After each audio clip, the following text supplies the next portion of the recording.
시청자 여러분 안녕하십니까? 국내 최초의 의료건강 전문방송 메디컬TV가 준비한 정보플라자 7, 지금 시작합니다. 먼저 오늘의 이슈 만나보시죠. 향정 성분이 없는 의료용 대마 허용에 대한 목소리가 높아지고 있습니다. 대한방사선방어학회가 라돈 피폭을 주제로 워크숍을 개최합니다. 폭염경보 속 온열 질환으로 벌써 4명이 사망했습니다. 식단 조절이 항암 치료에 효과적이라는 연구 결과가 나왔습니다. 정부의 대마 규제가 난치 질환으로 고통을 받고 있는 환자들에게 족쇄가 되고 있습니다. 독일, 캐나다, 스웨덴은 물론 중국도 합법화했고 미국에서는 관련 제품이 편의점에서 팔리고 있지만 우리만 여전히 규제하고 있는 것입니다. 박정미 기자가 취재했습니다. 난치성 뇌전증 자녀를 둔 의사 부부가 마약사범으로 조사를 받았습니다. 아이의 병세에 차도가 없자 대마에서 추출한 칸나비디올, 즉 CBD 오일을 구매해 사용한 것입니다. CBD 오일은 해외에서는 건강기능식품이지만 국내에서는 대마류로 분류해 사용이 금지돼 있습니다. 의료용 대마 합법화를 위한 일명 오찬이법이 지난 1월 더불어민주당 신창현 의원 등에 의해 발의됐지만 처리되지 못했습니다. 2015년 식약처가 대마 합법화를 위한 개정안을 냈다가 불발된 이후 두 번째였습니다. 현재 법률상 일부 마약과 향정신성 의약품이 의료용으로 쓰이는 것과는 달리 대마는 모든 성분을 의료용으로 사용할 수 없습니다. 때문에 희귀 난치성 질환 환자들과 말기 암 환자들은 대마에서 추출한 약이나 보조제를 사용하지 못하고 있습니다. 대표적인 것이 에피디올렉스입니다. CBD 오일을 정제한 에피디올렉스는 미국 FDA에서 드라베 증후군, 레녹스 가스토 증후군, 결정성 경화증 등 난치성 뇌전증에 탁월한 효과를 보인다고 인정했습니다. CBD 오일은 향정신성 성분이 없어 평창 동계올림픽의 도핑 약물 리스트에도 포함되어 있지 않습니다. 미국에서는 편의점에서도 판매될 정도로 일반적인 건강보조제인 탓에 희귀 난치성 질환 환자 가족이 해외 직구를 했다가 사법 처리를 당하는 사례도 없지 않습니다. 국민정서법에 대마는 자꾸 연예인 일탈과 연계해서 그것을 마약으로 인식을 하니까 그런 것 같아요.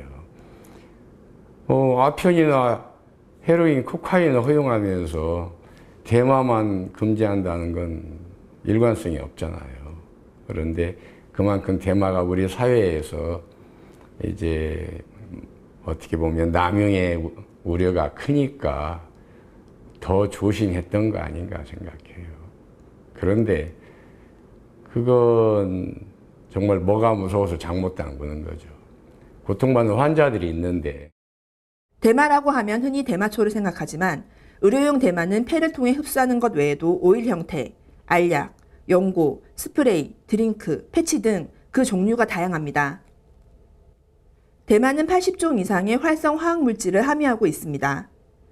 흔히 환각작용을 하는 THC가 많이 알려져 있는데 이는 향정 성분이고 의료용 목적으로 사용하는 대마 성분은 대부분 CBD입니다. 마약성 진통제도 마찬가지입니다. 치료에 필요해 의사의 처방에 따라 사용하지만 일부에서는 여전히 편견을 가지고 있는 것이 사실입니다.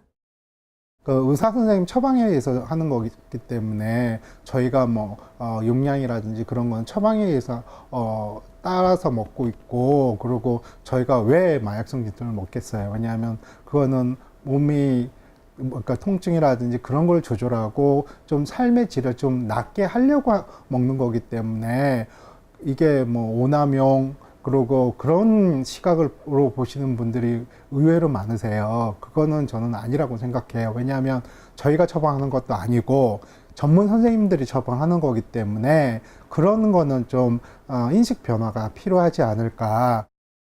특히 대마는 마약류라는 사회적 낙인으로 인해 그 효용성에도 불구하고 이를 사용할 수 없어 고통받고 있는 환자들이 많습니다. 의료용 대마는 이스라엘을 시작으로 미국, 캐나다, 중국, 스웨덴, 독일, 네덜란드 등에서 이미 합법화됐습니다.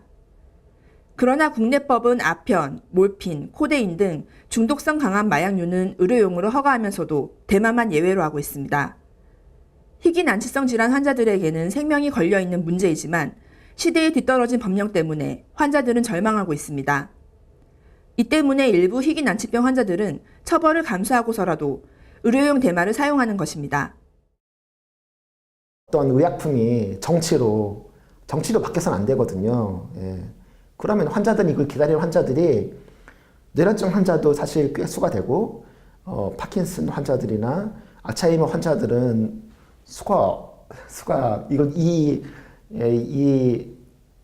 대마 성분을 기다리는 환자들이 워낙 많기 때문에 이거는 좀 환자들의 목소리, 국민의 목소리를 좀 국회가 좀 들어야 한다고 생각합니다.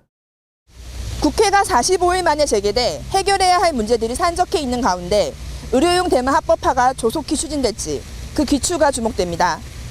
메디컬TV 박정미입니다. 바쁘게 생활하다 보면 자칫 놓치기 쉬운 건강 의료 정보들이 많습니다. 그런 정보들을 모았습니다. 틈새 소식 만나보시죠.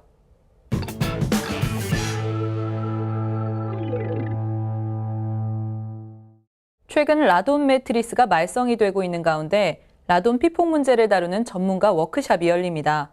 발표 내용에 관심이 모아지고 있습니다. 대한방사선방어학회는 라돈의 내부 피폭 영향과 실체 및 방사선 작업 종사자 내부 피폭 관리 현황을 주제로 한 전문가 워크숍을 다음 달 30일부터 이틀간 충남 보령의 무창포에서 갖는다고 밝혔습니다.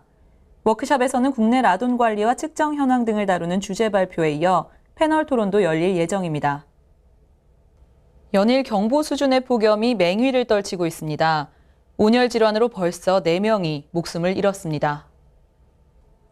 질병관리본부는 5월 20일부터 이달 15일까지 전국에서 551명의 온열 질환자가 발생, 이 중에 4명이 사망했다고 밝혔습니다. 특히 지난 12일부터 나흘간 발생한 환자가 전체의 절반을 넘어서 최근의 폭염 정도를 가늠하게 했습니다. 이번에는 오늘 보도된 생생한 보건의료 정보를 전달하는 미디어 포커스 시간입니다.